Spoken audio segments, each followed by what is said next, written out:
I can't remember his last name right now, but he used to do all the trailers. In a world. Yeah. In Space Boobs, we have the Loch-Nor. We made our own.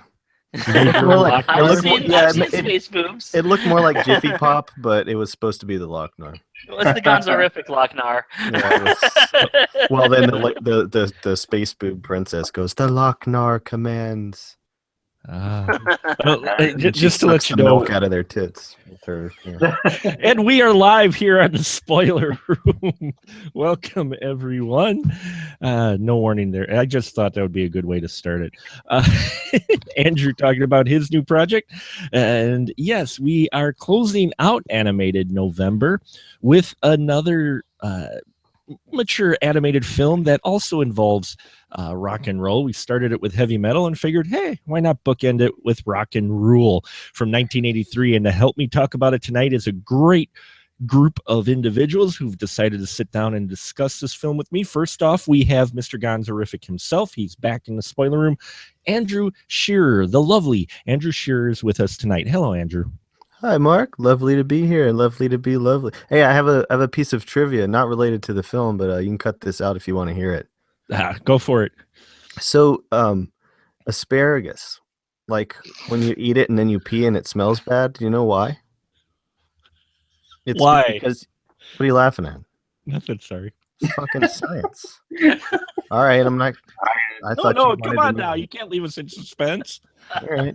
Well, just let it be known, Mark laughed at science. So, it's got a special acid in it that's only produced by asparagus, and it's actually the special compound is named after asparagus because it's the only time in nature where it exists. But the way the body breaks it down, it turns into a sulfur component. So then the piss smells like. And if people are say that, oh, I ate asparagus and my pee doesn't smell, that doesn't mean that their body breaks it down differently. That just means their sense of smell is fucked up. And it's probably also those some people that like claim not to smell a fart. And you're like, you know what, man, have this asparagus. Yeah. And that chemical compound is aspartame. Yes, used no, it isn't really. It isn't really. I was trying to see if I could get you guys going because it was named after asparagus. Yes.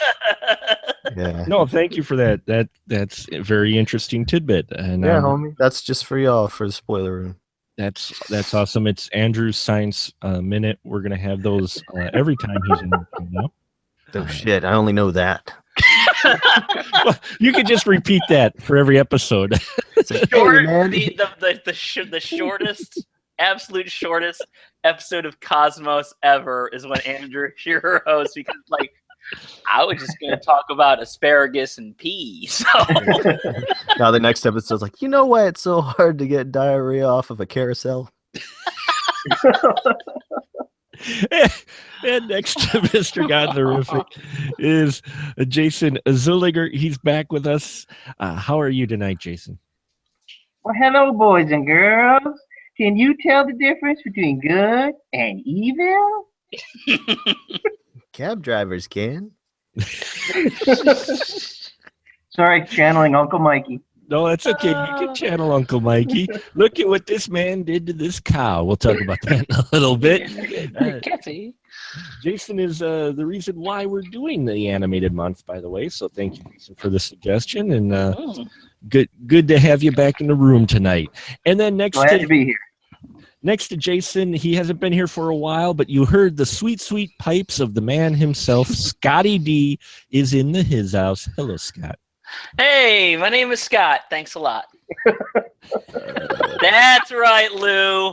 My lyrics rhyme. I'm gonna come and get you now.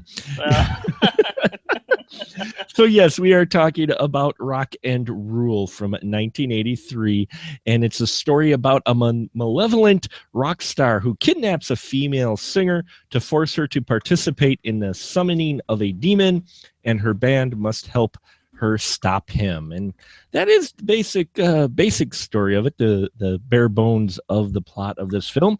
And as we've done with the other films, I want to just go down the line quick and find out people's experience when they first saw this film and how they felt about it. And Andrew, let's start with you, sir. Do you remember when you first saw Rock and Rule? Yeah, I do. I watched a lot of Nickelodeon and MTV when I was a kid, and I didn't know that Nickelodeon in the 80s came from Canada. And there was actually a thing about Rock and Rule that came on Nickelodeon. And I was like, either a commercial or a thing about the music. I don't know. I don't really remember. But I just remember the imagery and the mock song, just they got in my head before I'd even seen it. And then later it came on cable, and I was very excited to watch it. And that is the only other time I've seen it until this week. Wow. That's impressive. Yeah, no, I thought we were going to talk about American Pop, so I signed up for the episode, and then I'm like, oh shit, Rock and Rule. Well, I guess I better find it. Oh, yeah, that was my fault on the conclusion. No, it's okay. It's okay. It's really fine. And Jason, how about you with Rock and Rule when you first saw it? Yeah, it was somewhere on cable. I'm not exactly sure where, but I remember, and I remember the kind of the making of or documentary where they were talking to Lou Reed and Debbie Harry and kind of making of, but I remember the first time seeing the movie itself, just at first basically being slowly blown away, like starting to watch it and thinking, oh, this is kind of cool. And that just kind of got cooler and cooler and mock, with the song and everything just kind of building. And then the end sequence when, you get the demons coming out of the laser pentagram star thing. And that just blew me away as a kid. And I was like, oh my God, this is the greatest movie ever. And it kind of became obsessed with it for a while. And my brother and I would watch it anytime we could. And so it's really, really kind of one of those movies from my childhood that really stuck with me. Awesome. And Scotty D, how about you? I know this was one of your favorites. Yeah, it's my second favorite 2D animated film of all time. And my experience was similar to both Jason and Andrew's. I had first seen the full making of special on Nickelodeon on a TV show they used to have called Lights, Camera, Action. That was hosted by Leonard Nimoy. And what he would be like, Leonard Nimoy would host a making of documentary, and then they just run the documentary. They did it for like The Thing, Superman 3, and they did it for Rock and Rule. And I remember seeing... That's where I must have seen it, dude, because I watched Lights, Camera, Action all the time. Holy shit. That's what it was, yeah. And they packaged, probably where I saw it too, yeah. And they packaged the documentary, which you can now get on YouTube and on the DVD and Blu-ray. Is that documentary is on there, and yeah, that's where I saw it and was like, oh my God, I need to see this. I need to see this. This looks so good. This looks so good. I was like 8 years old or something when I saw this. And then I waited because there was a shift at the studio, MGM, and it barely got a theatrical release, didn't come anywhere near where I lived. And the video was also hard to find. It was very hard to find on VHS. So until a few years later, when it was on cable, is when I finally got to see it. And if you for most people, if this wasn't on cable, you didn't see it. And I immediately got blown away by it. I taped it. I wore the tape out. I had to wait till it came on again, record it again, because I loved the music. I loved the energy. It was just, the film just was incredible, especially since I wasn't allowed to see like the more R-rated stuff, like say like I would hear whispers of heavy metal and whispers of Fritz the Cat and everything like that. And I'm like, oh, and I'm not allowed to see those yet. But I could see this because it was PG, even though my mom freaked out because of all the Satan and bondage stuff. When she saw watching it, she was like, oh my God! But I just loved this movie. It blew me away. And actually, most of those movies that I was waiting for, like heavy metal and stuff, I like Rock and Rule more. So, yeah. Awesome. And for me, my first experience with Rock and Rule was about 5 hours ago.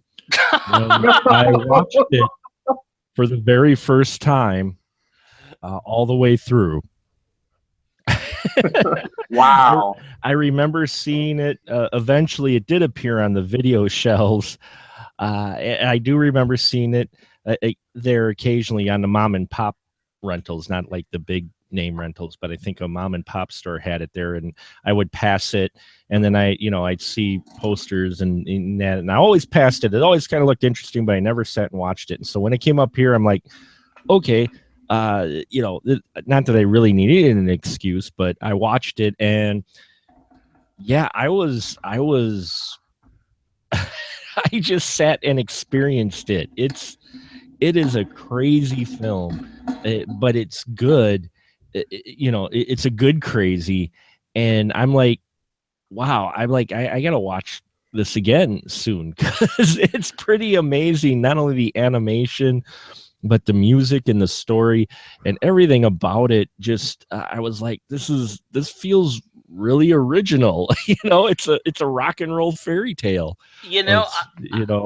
I gotta tell you, and I've told this story before somewhere, so you guys probably even heard it already. But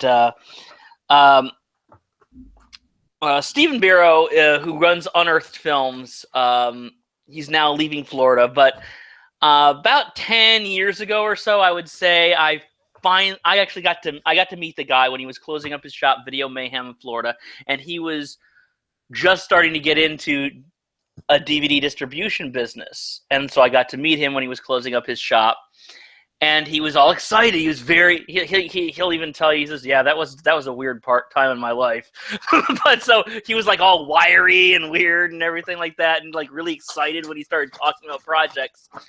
And now the films that Unearthed releases are usually even a little more like dark and extreme than I like. I mean, because they released the Guinea Pig series, and they just did the American Guinea Pig films, and they do like stuff like Philosophy of a Knife. I mean, really heavy duty stuff. But he's like talking about all the stuff we're hoping to get all this stuff going, and this is the stuff that we're releasing. And he says, and we're doing Guinea Pig, and we're releasing Junk, and we're releasing Rock and Rule. And I just about leapt over the counter when he said Rock and Roll. It wasn't any of the horror titles that he's known for or anything like that. It was Rock and Rule. I could not believe it, and I guess he went through hell distributing this film, first on DVD, then on Blu-ray, again for the same reasons that it hasn't shown up on a lot of same reasons there wasn't a soundtrack album, reasons that they've had trouble distributing in the past, the music rights and everything. Yeah, we're just a bear. And but I was just talking about, oh my God, it's one of my favorite films. And I think he was kind of taken aback by the fact that more than any of the extreme horror stuff and everything, especially since I was writing for Horror Express at the time, I was interested in this little animated sci-fi musical from 1983. Yeah, it's just amazing. It's just amazing to me. Like I said, this is my first time seeing it, and I'm kicking myself for not watching it sooner. It didn't do well at the box office when it first came out, but as everybody described it here, it found life on cable and found its audience really on cable. And I thought that was interesting because there's been a number of films like that through the years who didn't do well at the box office or whatnot, but suddenly got this cult following thanks to showing it on cable because they needed to fill airtime. So you got to see some of films like this that you may not have had a chance to see in the theater back then. So yeah, it didn't make much money, but it's still touted, and you hear references here and there, especially among some musicians nowadays, because the musicians they got involved in this, I was impressed. Jason, does it surprise you the star lineup they got for just this little animated musical film? Yeah, it really is amazing. And I think as a kid, okay, I knew who Blondie were, or, I was familiar with them. Lou Reed, okay, I knew Walk on the Wild Side. Cheap Trick kind of knew. I didn't know who the hell Iggy Pop was. But it, I guess that wasn't, but when I heard the music as a kid, it blew me away. It was fantastic. And, now looking at it and thinking about it, it's like, yeah, that they got they got these musicians to do it, and they really stepped up and did a good job. I mean, this in particular, Lou Reed's "My Name Is Mock." I mean, I could listen to that song and watch that little video bit in the. I mean, to me, it's just awesome, just perfect, and a perfect piece of music and animation together, and it's great. And the speaking of the music, just the score, other than the actual songs, is also fantastic. Patricia Cullen, I guess, is the and just really, really good at the setting the atmosphere and just the whole music through the whole movie works really well. Yeah, because it's an integral part. I mean, it's called Rock and Roll. So, and I thought the music worked really well too. They took some care with it. They didn't just throw a bunch of songs trying to be another heavy metal. It really was going for something original, and I think they accomplished that here. Andrew, what about you? What do you think about the musical artists they got for this and the selection, since it is such an integral part in the movie? It's kind of unbelievable now. Like, looking back on it, I was like, holy crap, because it's such an obscure movie, it's like, man, why wasn't this with the great songs that are in it and the great artists involved? It's like, why isn't this movie more famous?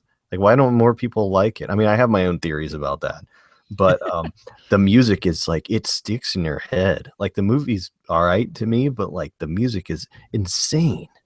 It's so good. Like, how and it was not like they took songs that were already like catalog songs and stuck them in the movie. These people made these songs for that movie, and the songs, the lyrics, like, talk about the stuff in the movie. I'm like, no freaking way would you get bands that big to do something like this now, and it not be Shrek or something. Yeah, it was cool that all the tracks were original and they got these artists to do it. And the artists from the behind the scenes stuff that Scott, thanks for sharing that link. I watched that behind the scenes thing from '83, and all the artists seemed really into it too. They were digging this idea of doing this music for this movie. Now, Scott, what did you think about the music? And did you mention they didn't really release a soundtrack album to this? There was, as far as I know, there was no soundtrack ever released to this movie. Because of music rights. And the director says on the commentary, there was never a soundtrack.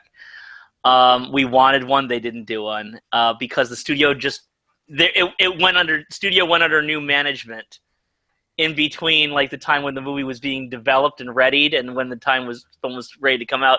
And they looked at it and they said, oh, this is a piece of shit. And they just threw it in, like, to a handful of theaters and, like, let it disappear. No, there is no soundtrack. What is interesting is that one of the reasons I think the music works so well is that each character has their own musician in charge of their singing voice. Mock, the villain, is represented by Lou Reed.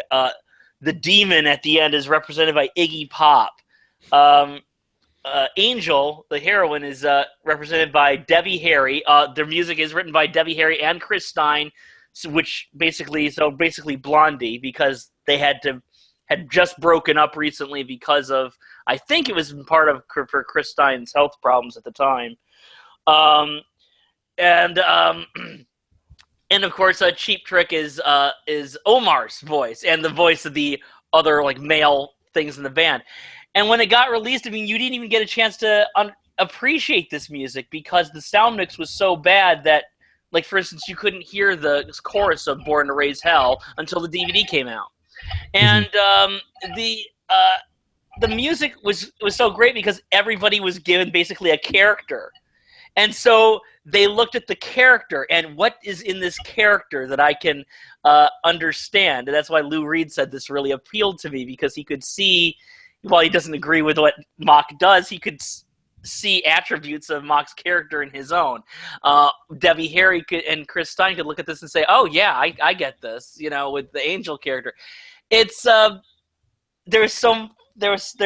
it allowed the musicians to take not just create music for a film, but to actually take a creative part in the shaping of the story. And I think that that's one of the reasons why the music works so well, is because it's not just, oh yeah, and then we'll just throw in a little song here and a little song there. It all feels totally organic to their voices and to the movie. Yeah, it does. They really made this film more like a musical from the ground up, rather than what we've seen with some other animated films and such, where they used pop songs already recorded and then made the animation fit that song. So you're right, it does give it a more organic feel and more fitting. And the fact that each musician was identified with a specific character, I think, helped as well. So I noticed it too. It really gave a identity to them, not only through their dialogue but through their song. It felt consistent. So it's really, I looked at it when it was approached and took it more almost like a musical, almost like a Disney film, where they did the original music, for the film, and they just happened to have all these artists, especially for the last track, which is Mok, who we'll get into a couple of the characters in a minute, but Mok, the main villain, the big baddie, who visually definitely is modeled after Iggy Pop, I think. I also see a little bit of Mick Jagger and Keith Richards in him. Actually, I felt like the amalgamation of like Bowie and Richards and Jagger and Pop. Yeah, Pop. Absolutely. It's like all those iconic guys from the 80s who were considered iconic musicians then. They still are now, but back then they were kind of the godfathers, if you will, and it felt like an amalgamation of all those. The way they looked, they were very, you could see it depending on the angle, different influences, I think, into his look from those classic rock artists. And I don't know if you know this, Mark. I'm sure maybe Scott and Andrew do, but Mok's full name is Mok Swagger. Oh, like Mick Jagger, Mok Swagger. Sure. So I actually did not know that. Yeah, that's awesome. It was in the 2-disc Unearthed Films. There's a booklet, and they've got interviews and things like that, and they talk about the full name. His Christian name is Mok Swagger.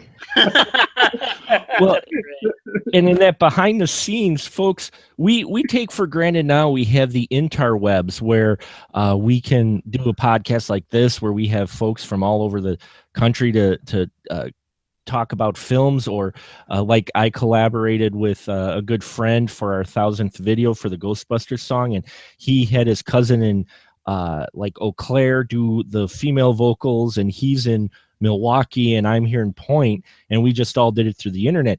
They did something similar for Mok's, not Mok's song, but for the final song of this film, I should say, not Mok's song, I'm sorry. The finale of this film, according to the behind the scenes, they recorded a chunk of it at the studio. They sent it to another artist who recorded some. Then they sent it to Cheap Trick, and they recorded it, and they brought it together and had something like, what was it, like 600 some tracks that they then mixed at the studio together. Andrew, can you imagine the logistics back then of trying to make that happen, especially in 83? Yeah, I mean, we take for granted how easily that stuff is put together now. And back then, especially considering shipping things and all that stuff, the amount of stuff that could go wrong, and when you have a master, that's exactly what it is. There's not like 2 or 3 copies of a master. They're copies of a master. The master is it. So I would have been, I was in a band 20 years ago, let's say, and I had the tape of the studio, and the drummer was like, hey, I'd love to do, load that into my Pro Tools and make a nice remix thing of it and, put it on Bandcamp and whatever. Could you mail me the tape? And I'm like, dude, if anything happens to this. But in terms of in terms of getting in the studio and technically how they put it together, I didn't know that. So I'm listening to all this trivia and my mind is just blown. Yeah, it's wild watching that behind the scenes of what went into this little animated musical film that didn't get much theatrical release because the work put into this film makes you feel like it's supposed to be a big, wide release, multi theater film, and it's a shame that it had changed management, because I think this film would have probably been huge had it actually had the promotion force behind it. I bet it's great in a theater because it seems like it would be super loud. Have you ever seen heavy? Have you ever seen heavy metal in the theater? No, I haven't. Actually. Dude, in the 90s, they did like this re-release, and it was like this remastered thing, and it played theaters, and it was just bonkers. Mm-hmm. You're like that. It was just mixed to blow your face off. And rock and roll from the opening moments of when the Cheap Tricks song starts. You're like, no, this should not be coming out of my computer. Yeah. Yeah, it's an impressive opening, that's for sure. And the logistics. What's also interesting is they used different techniques too with the behind the scenes of this film. Scott, did it surprise you they were using computers? I mean, it was kind of fun to watch, wasn't it, that they were using computers back then to shoot this animated film? Well, I knew that they were using something when I saw it as a kid, because, you had effects in this movie that I had never seen in an animated movie before. And let's face it, animated movies, I mean, aside from Disney, the most technologically advanced thing we'd seen was Secret of NIMH, which was nothing to sneeze at, believe me, but, this was on another level. And it wasn't until I rewatched that documentary, the very thing that got me into it. Of course, now I understand really what they're talking about when they're saying, yeah, we painted this 6 foot by 4 foot landscape, and then we layered it with different plates and used a computer to have a camera go over it and show you, so you could see clouds and stuff pass over it, and it would actually have depth to the screen. I mean, it wasn't until, that you can watch that and appreciate that as an adult that you're like, holy crap, that actually was a big deal back then, that they actually had a computerized camera system to help with matte paintings and special effects and mixing and all this other stuff, which I mean, it was really a transformative period for animation, because up until the 80s, animation was, okay, there's a guy with a pencil and there's a guy with ink, and, and there's somebody with paints, and that's it. And animation was suddenly asked to adapt to this. Right. And I think that there was a lot of controversy back then of saying, like, are you losing the artistry by bringing in all this technology to it? I mean, because these people were artists that were doing animated films ever since, the dawn of the medium. I think if you want to see a good example in a mature film of how you can marry the traditional format with early computers, I mean, this is it. I mean, it's got it because they are aided by one another. They're not at odds with one another, as we might see in some other films of the period. Yeah, they definitely are complementing each other and each using the most to their advantage. Yeah, and it works fantastically together with this. And what surprised me with I keep bringing up behind the scenes. It was fascinating watching the behind the scenes right after watching the movie, because I'm like, holy crap. But what I also found, just a little aside, was the fact that, and I know, please don't anybody take this the wrong way, but it surprised me for 1983 that the staff members, a number of them were female in prominent roles, namely the director of photography, as well as the orchestra, the scoring, the person who did the score, as well as a couple of the chief animators were female on the staff. And whenever we see early interviews and that, we don't normally see that. So I thought that was also kind of cool for the film. What do you think, Jason, that they actually had, a mixed gender group, and it seemed like, that actually, I think, had maybe a little influence on the film, maybe? Oh, I'm sure it did. And they're, they basically, the way I understand it is, a lot of them had worked together, as they were coming up and going to school and learning as artists and animators, and they all kind of had a bond and they stuck together. And, so here's this special group of people, men and women, and different, and they've got this creative spark, and you can see it in the movie, and all the stuff they're trying, and they're inventing things and creating different ways to make these visual effects, and it's one of my favorite stories or things about the behind the scenes or the creative aspects of the movie is the how they got the texture, the color and the texture for the beast at the end. That orangey kind of weird pulsing kind of that's actually cow brains, backlit cow brains, and what the heck else with ink to make the color, and they're just doing crazy stuff to get these effects and get just cool stuff up on the screen, and so they're just just to have that group of creative people together playing off of each other, and I think it's all up. It shows up there in the movie. Yeah, it does. I think so. What about you, Andrew? You think that having a bit more, for lack of a better term, gender diverse crew behind the scenes work in a film that influenced and helped maybe shape this film a little bit differently than other films of its kind back then? Yeah, I mean, they weren't going to let them write or direct anything, but certainly to work on. No, there's a part, since we're talking about behind the scenes so much, I did watch it on YouTube, and I noticed one of the animators that they interviewed, it shows her looking at her own face as a reference for drawing the character. And I think that definitely had to inform it then, because a guy looking in a mirror is not going to get that same reference.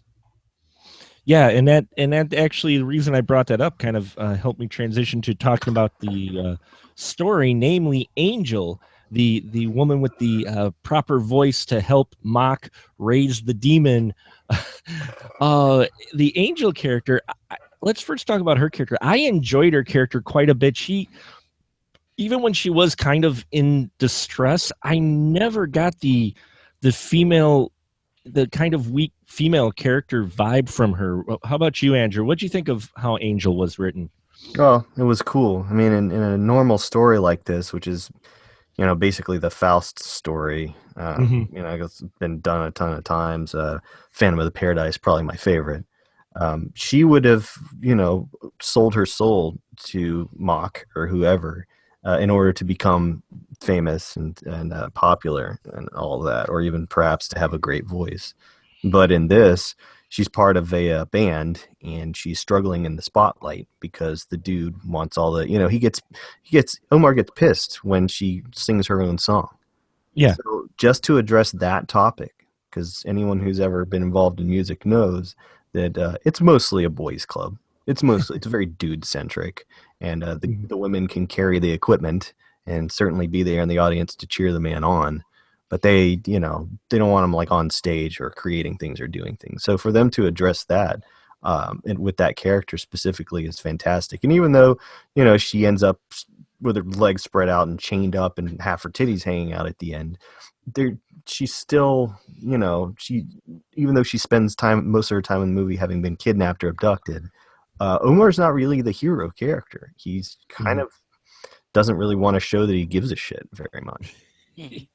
He's a dick, is what he is. Oh, he is. It's an ego thing. But the thing about, Angel is, that's the thing I was really struck by, especially this last time watching it, was that, it would be so easy to just put her as this damsel in distress. After all, she's the one who's been kidnapped. She's the one who got suckered in.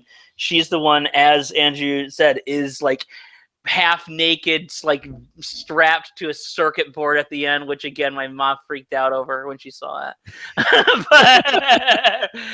but I mean, she's the one who figures out how to save the day. The so-called hero Omar is just follows her lead basically and learns to trust her. And you got to look at the great confrontations while she's trying to find ways out, and she starts nailing Mok to the wall, and she gets him really pissed off, and he just because Mok's all about, I'm going to show everybody magic, but all his magic is like illusion and light shows and stuff, and So he's like, "You're a fraud. You're just like," and so much that to the point that Mock actually puts his hands around her throat and is choking her.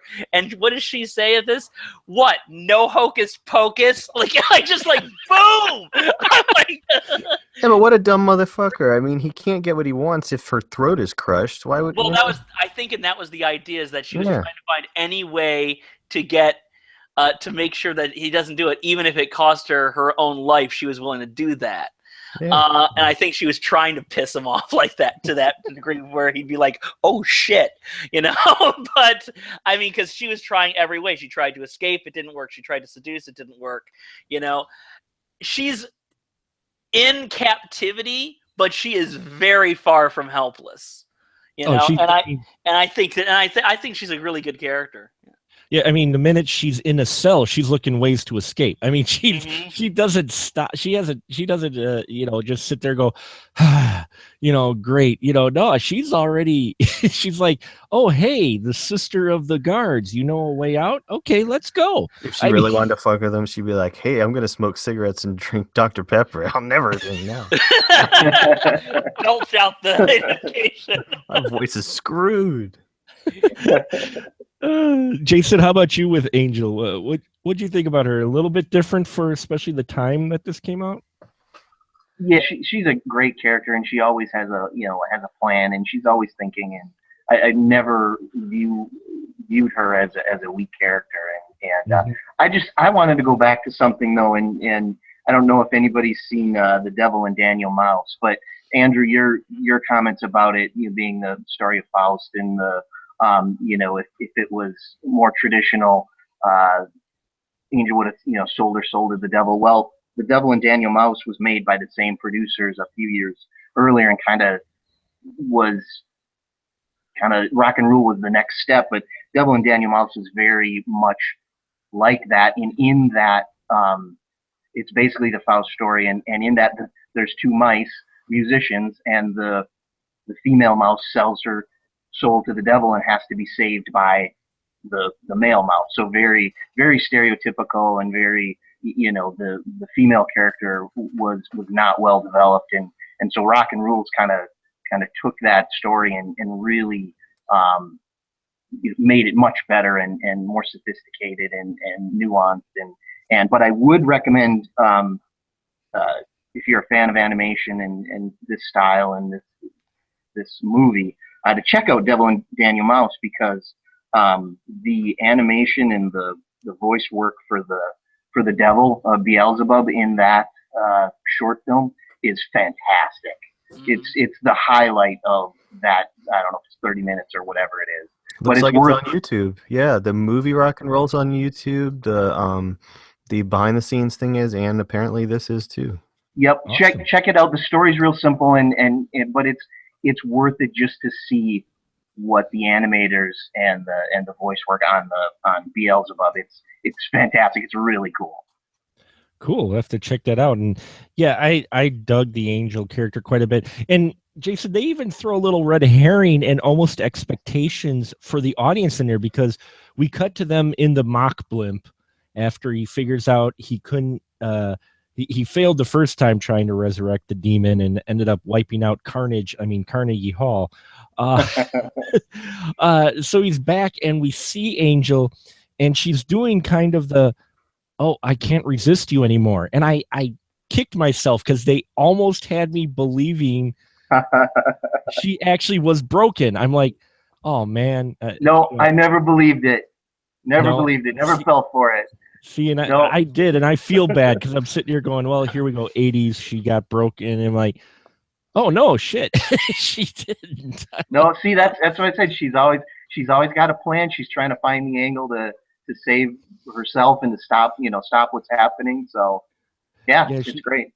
And it's a good thing too, in all honesty, that she's not waiting for Omar and his buddies to come save her, because as far as rescuers go, I mean, outside of stealing cop cars, these three guys are fairly inept at doing what they're supposed to be doing, is saving Angel. you know, Andrew, what'd you think of the guys, Omar and his two buddies? They just kind of felt like they were dumb guys. They reminded me of the Goof Troop. Mm-hmm.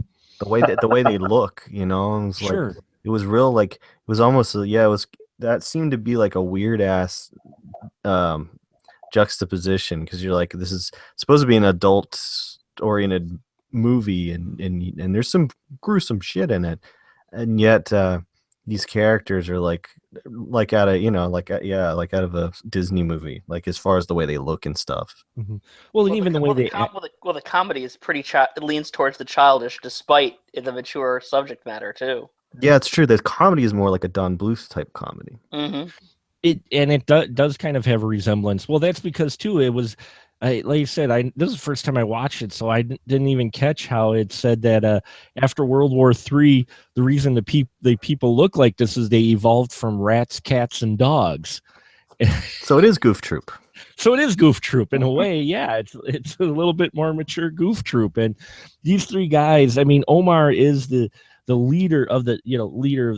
The other two guys, they kind of just follow Omar's lead, but all three of them really just kind of fall into their plan more so than actually seem to do much. I mean, they get pinched when trying to get into Nuke York, and then they get bailed out by one of the guys, Ants, who runs a tattoo parlor. Catherine O'Hara, she was awesome. Yeah. Oh, yeah, she was awesome in that role. I mean, it's a short bit, but I really liked her the tattoo character quite a bit, and the guy she was tattooing while she was talking to him, the guy with the peg leg and the tattoo on the back of his head, who gets zapped. So yeah, the guys, you know what? They're just kind of there. In all honesty, at least that's the way I felt. What about you, Scott? Did you feel like the guys were just kind of there? The guys are kind of there. It's important to note that, and this is the message of the film, is that the day does not get saved by either of the two principals acting alone. It's when they act together. Then that's the whole point, is that no one can defeat this.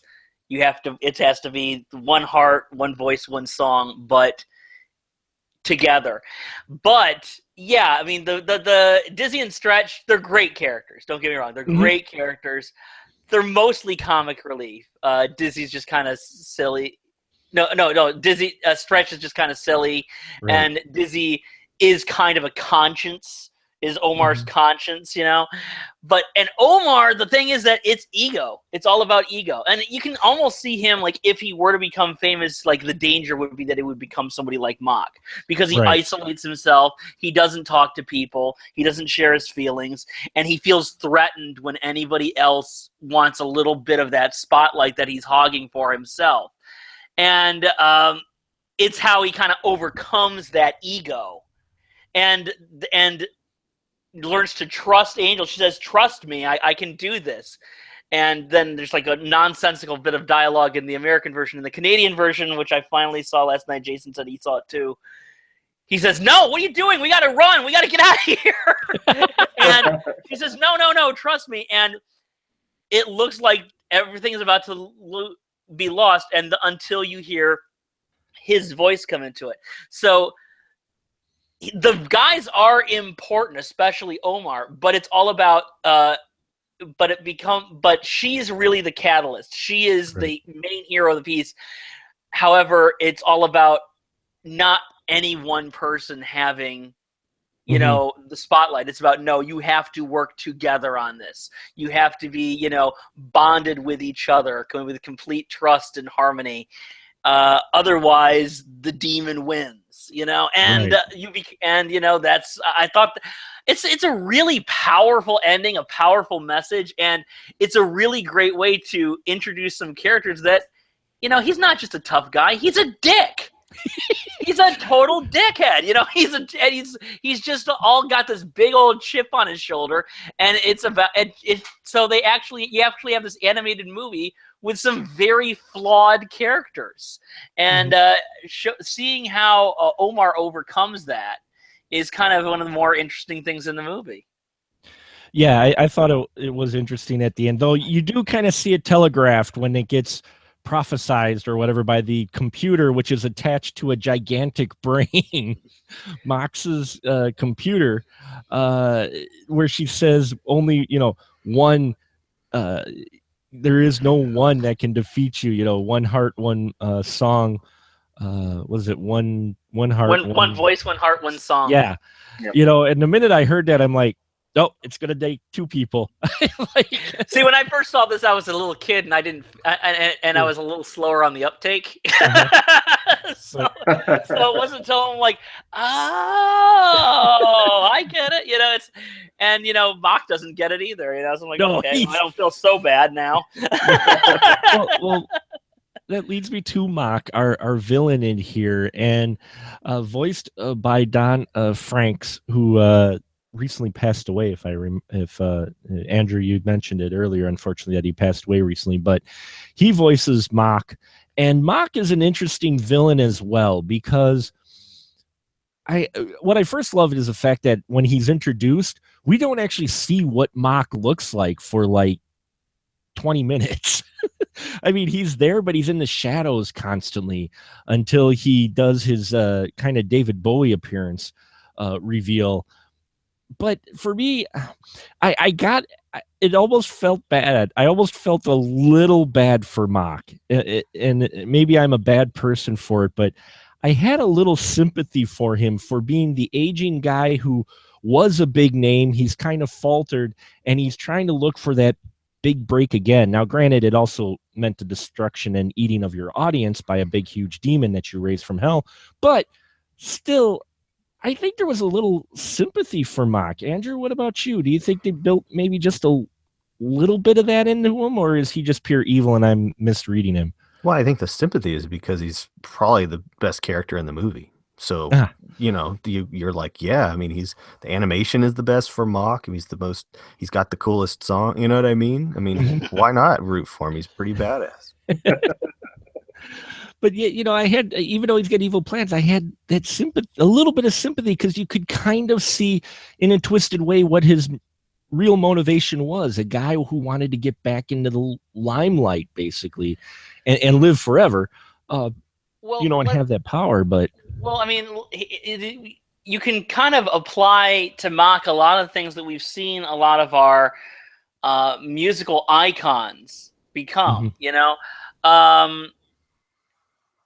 We've had people like Michael Jackson and Prince, and who were brilliant musicians, but by the time they had reached a certain level of fame, they couldn't relate to your average person whatsoever.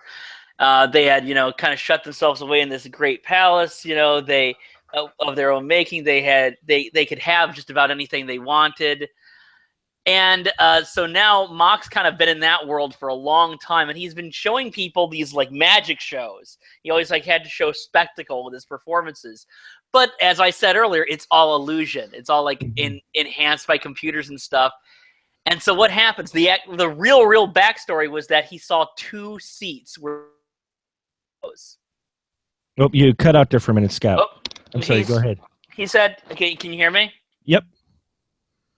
The thing was that they said where this came from was that he saw there were two seats empty for one of his shows. And he'd always had sold out, and he just flipped. He's like, oh my God, I've lost touch. And you could just see the end coming.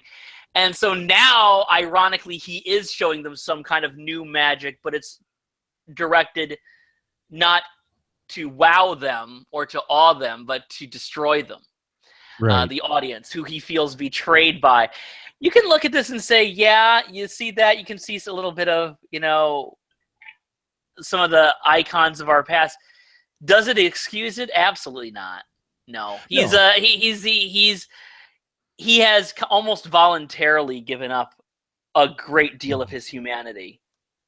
So I wouldn't say that I feel a lot of sympathy for him, but I can see a lot in Mock what we've seen in a lot of our musical icons, to some degree, including Lou Reed, who does the music for him. You know, Lou Reed had a reputation for being not the easiest guy to deal with.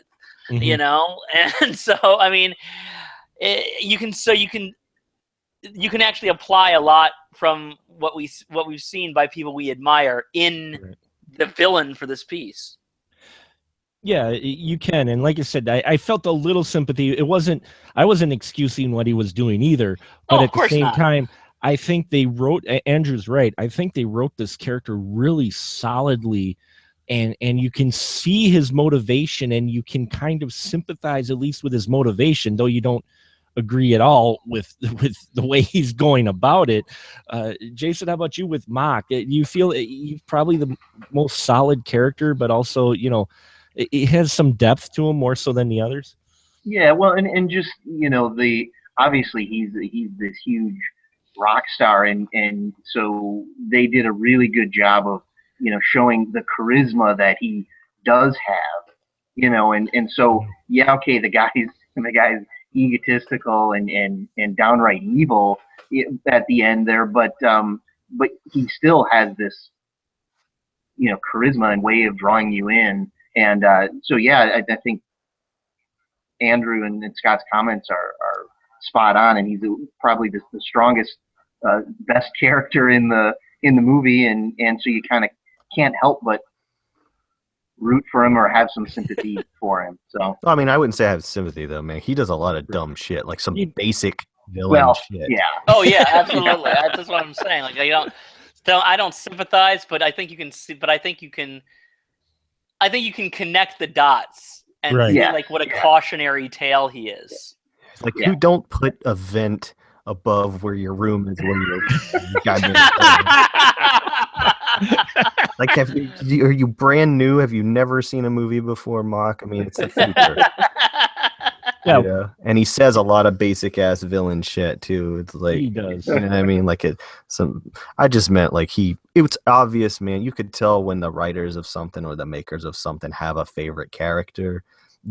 Mock is their favorite, the people that make the movie. Yeah, because he does give the best animation, which at times the animation in this film almost reminded me of a little bit older school anime style in the way it was drawn, especially with Mock. You know, he had kind of that anime type of style to him because of the detailed curves in his face and everything. But you can tell, he's one that really they kind of clung on to. But you're right, he does do some stupid things, but that could be chalked up to the bad guy ego, which is always the flaw of most bad guys in films, is they think they're so egotistical. They won't crawl in that vent. Nah, you know, they're too scared of me. So, and he does get that awesome sound music number at the end with the just wild animation and that really big number sung by Iggy Pop, which that blew me away. His song, My Name is Mock. My Name is Mock is the Lou Reed song from. Oh, I'm sorry, that's the Lou Reed song. I apologize. The song you're thinking of for the ending is the Iggy Pop song. Right. I keep mixing the two up because I'm thinking of the main Mock as the finale type thing, but it's not. There's actually the whole other act of the finale with the demon.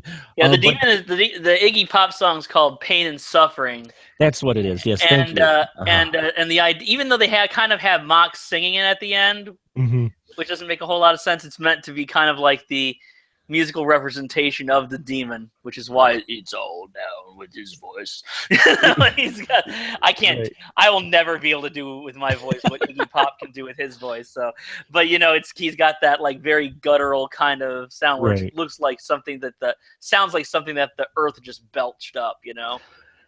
And that's why I guess I keep confusing the two, because the song, the main song where it's Mock's musical moment where it's really felt almost like a final act song. It does. It feels a little out of place. It feels like it should have been the Seduction song or something, you know? Or it should have been, in the beginning when he is first introduced, it almost felt like. Yeah, kind of like the way Sweet Transvestite is. Yeah, exactly. Because what is it? It's my name is Mock. Thank you very much. Is that how it goes? I'm wrong. I'm wrong. My name is Mock. Thanks a lot. Oh, thanks a lot. Thank you. My name is Mock. Drink some pop. My name's Mock. I haven't had enough to drink. Thank you. I'm sorry. No, I'm sorry, man. My name's Mock. Thanks a lot. Thank you. I'm going to leave all this in here too because I sound like a stumbling fool. But yeah, I love that. But they put so much work into that too. That number that it to have that right near the end number with the demon. I guess that's what confused me a little bit now thinking back to it because that almost felt like it should have been in the beginning, as he introduced himself to our heroes and Angel, and that would be. It almost felt like it belonged there, and it wasn't even really a direct musical number. It was a dream, wasn't it? Wasn't him dreaming?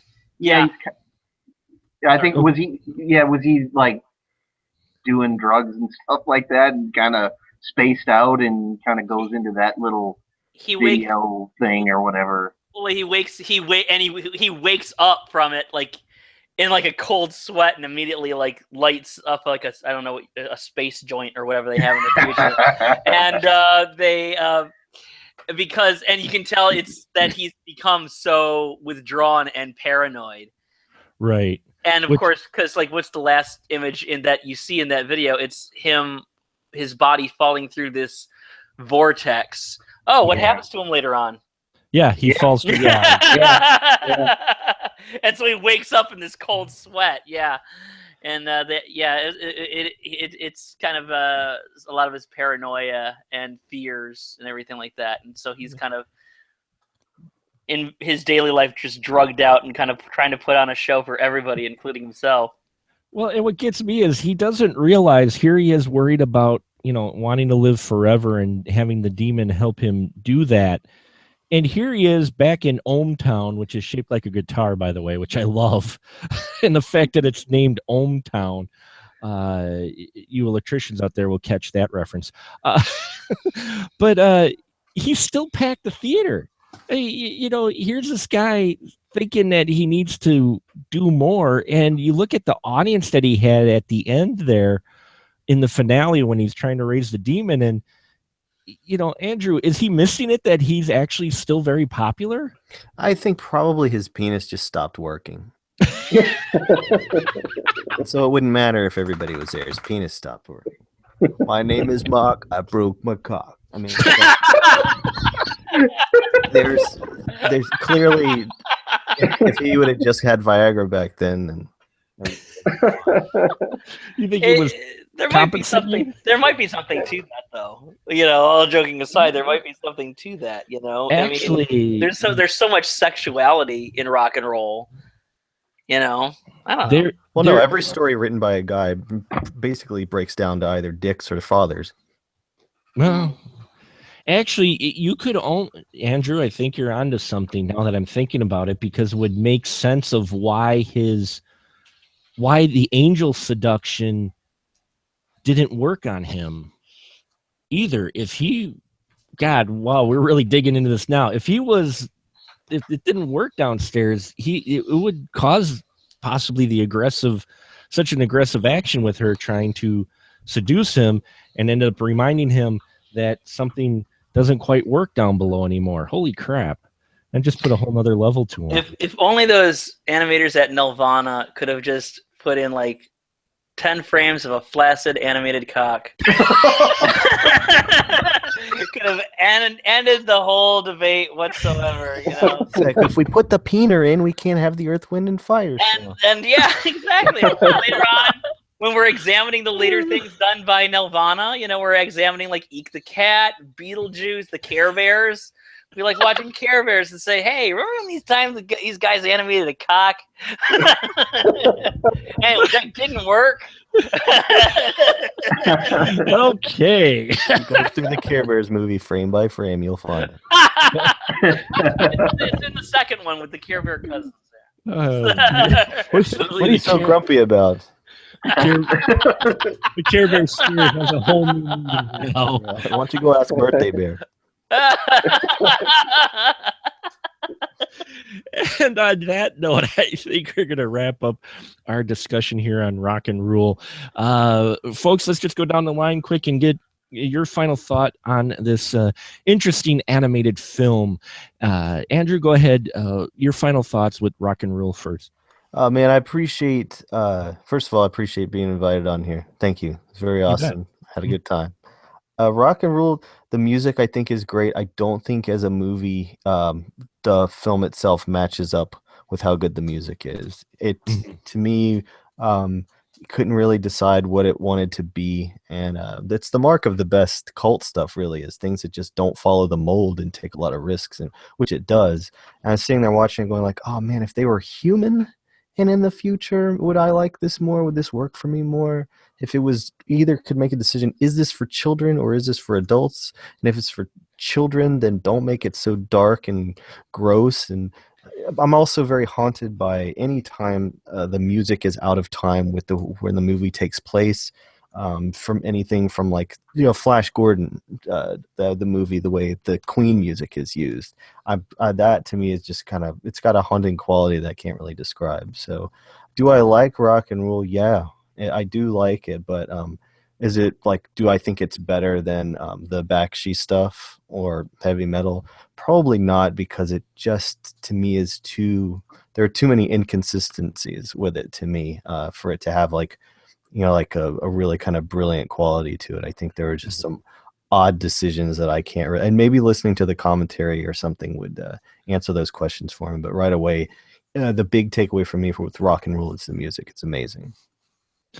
Yeah, agreed, definitely. Jason, your final thoughts with this? Well, yeah, I agree with Andrew's criticism, although, and I don't know if it's part nostalgia or what, but I think the movie is certainly flawed, but brilliant, and maybe it doesn't. Maybe the music is the better aspect of it, but I still do like the story and what it does, and a lot of the other things. I think one of the things I wanted to call out, and Andrew, you would, if you haven't listened to like the commentary and things like that, the movie did not have a script. They were like doing it as they went along. That doesn't surprise me at all. Yes. So it kind of makes sense, that it is disjointed and kind of doesn't know what it wants to be, because they had all these cool ideas, and they'd come up with these cool things and they'd animate them and then change their mind or do something else. But yeah, there was no unifying script, and they were kind of doing it as they went along. So imagine having to market that. Imagine having to be the one to have to sell that, and imagine how you would package it. It's like, well, who do we sell this to? How do we put that out there? Americans don't have the context for animation for adults. We never have. That's why Pixar always puts stuff about Nazis and nightmares in their films, is because they just, if Pixar could do like Miyazaki did, some of those were grown-up movies. They just weren't for children. And we don't have that here, so Disney has to just come around every year or two and fuck people up and kill the parents and all that other stuff. Sorry, I didn't mean to step all over here, but it's a point worth making, no, absolutely, and it really is amazing that this movie got made at all. I mean, if you think about it. So, but glad it did. One of the things that I wanted to just bring up real quick to kind of tie this to the first animated movie of the month, tie it back to heavy metal, is that Ivan Reitman was looking for a studio to animate heavy metal, and he actually approached Nelvana, and but they were, well, at the time it was called Drafts. That was what Rock and Rule was called before it changed, but they were working on this movie and the concept, and they were all excited about it, and they basically said no to animating heavy metal. And so that kind of ties it in. Bookends there for the. They kind of look similar, I think. A little bit. There's some similarities, but yeah. The voice talent's the same too. Yeah. Mm-hmm. Yep. Some similar voice talents, a few of them, and yeah, the animation style is definitely similar to it. So you can see how they would actually complement each other almost as a double feature. There you go. I would love to see this in the theater with some great sound and I think it would be fantastic. Yeah, because really the music I think is better in this than heavy metal.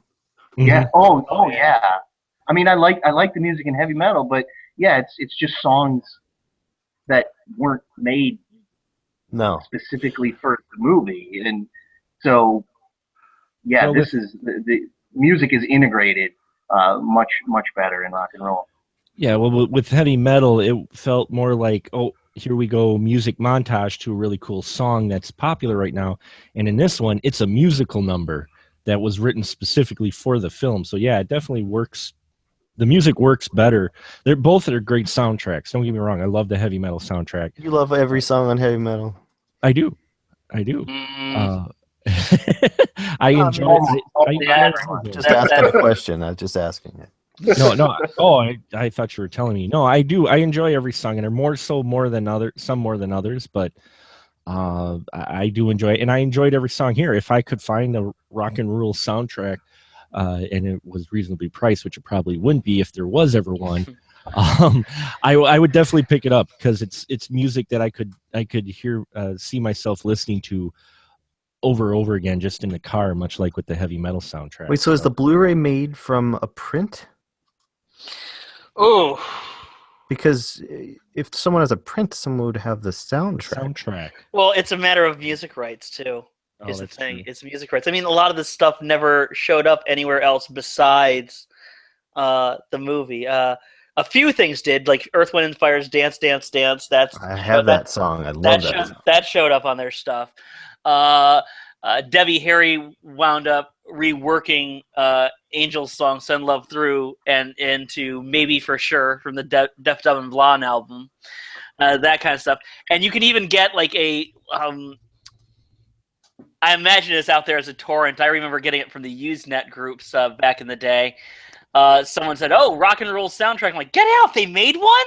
I can't find it anywhere." So I downloaded it, and it was like basically "Maybe for Sure," "Dance, Dance, Dance," and then somebody who had actually recorded it from the movie itself. I'm like, "Oh shit, that's not." So no soundtrack. And apparently. I don't want to talk out of school here, so I don't know for a fact, but I think that when this was released on DVD and Blu-ray, there was still a lot of problems with rights and stuff. I think Cheap Trick, actually, ironically, with their name, was actually holding out the most. Would not doubt it. I mean, that's why the Beavis and Buttheads aren't as good, because they can never get the musical rights to show the actual video commentary, which is why you actually watched Beavis and Butthead. Yeah.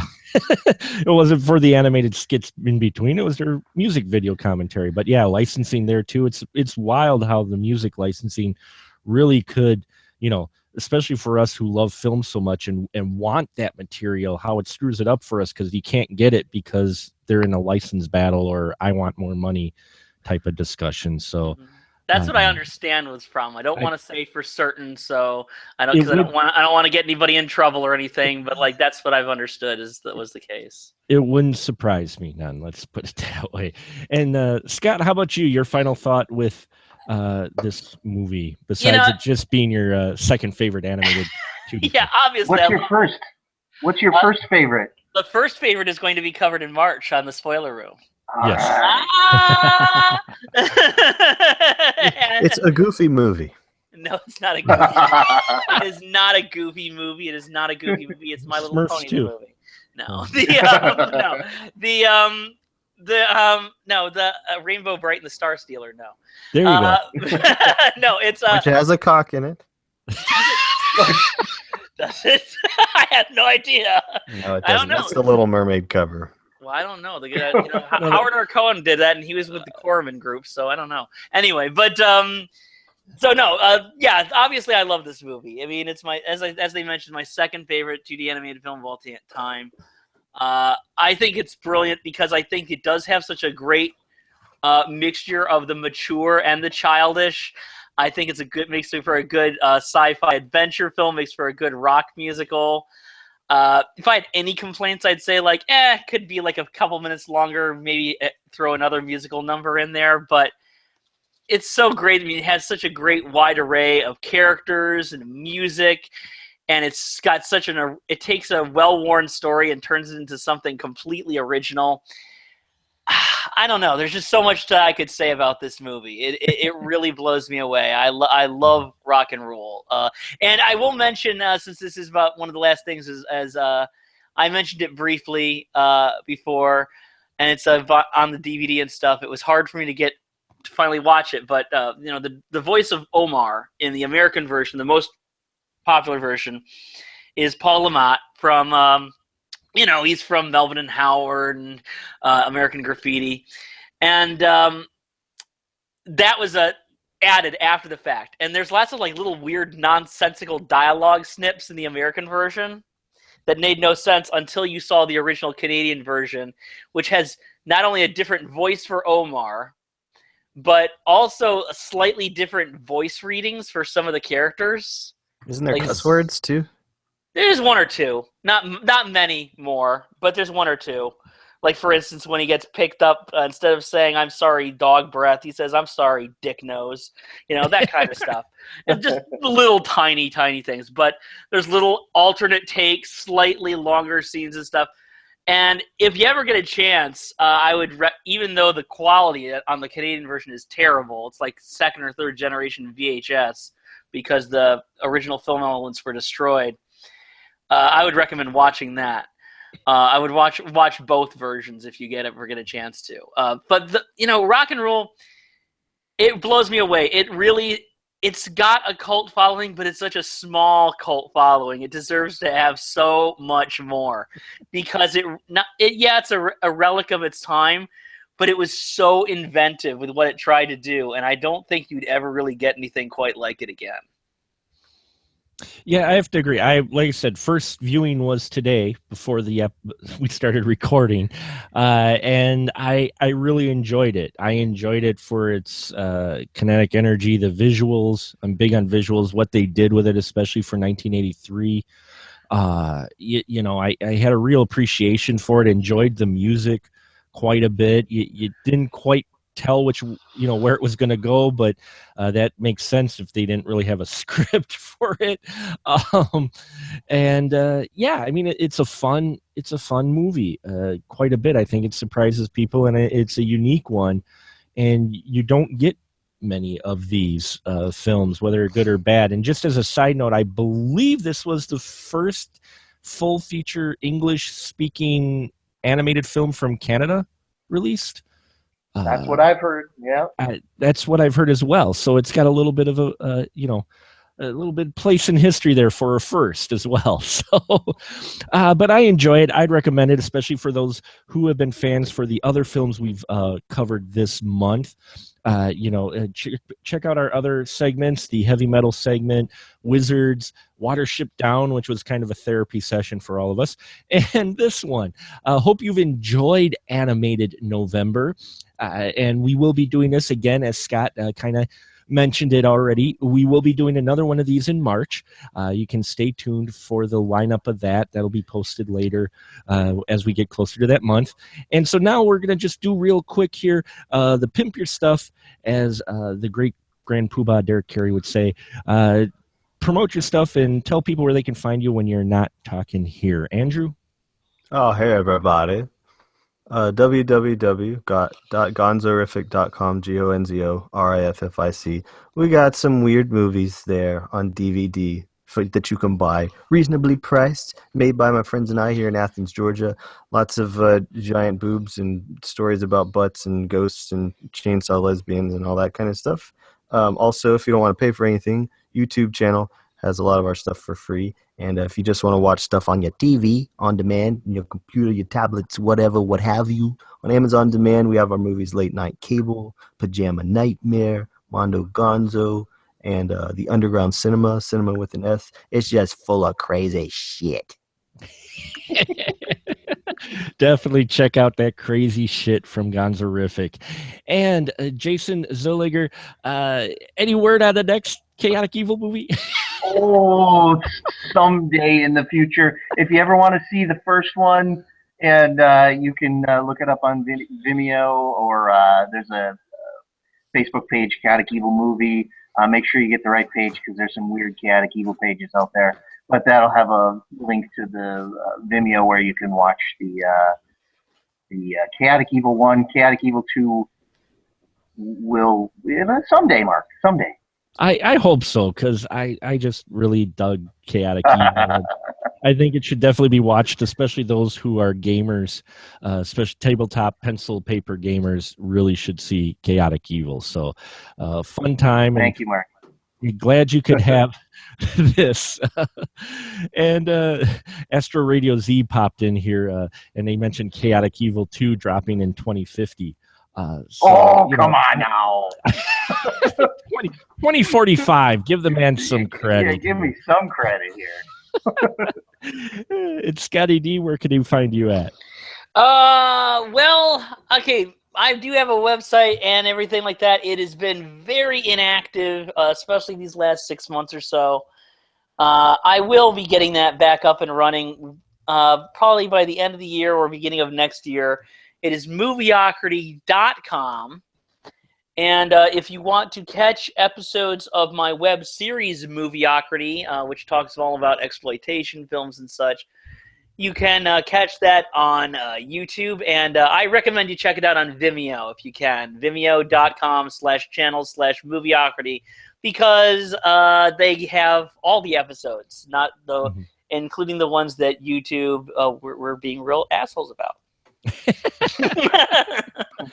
Fantastic. And we just want to thank Astro Radio Z for tuning in. If you haven't heard of them, shame on you. Astro Radio Z is a great podcast. They're doing a great John Waters series right now, if you're a fan of that.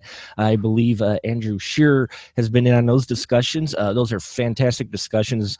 And also they've started up Film Jerks again with a new crew and a new format, so you want to check it out there. So make sure you check out Astro Radio Z for some fantastic fun content there that's definitely for those out there with different tastes.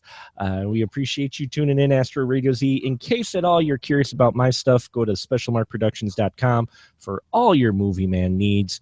I've got my links there for my latest reviews, as well as the podcast archive here. Make sure you subscribe on iTunes if you haven't already, as well as Stitcher Radio.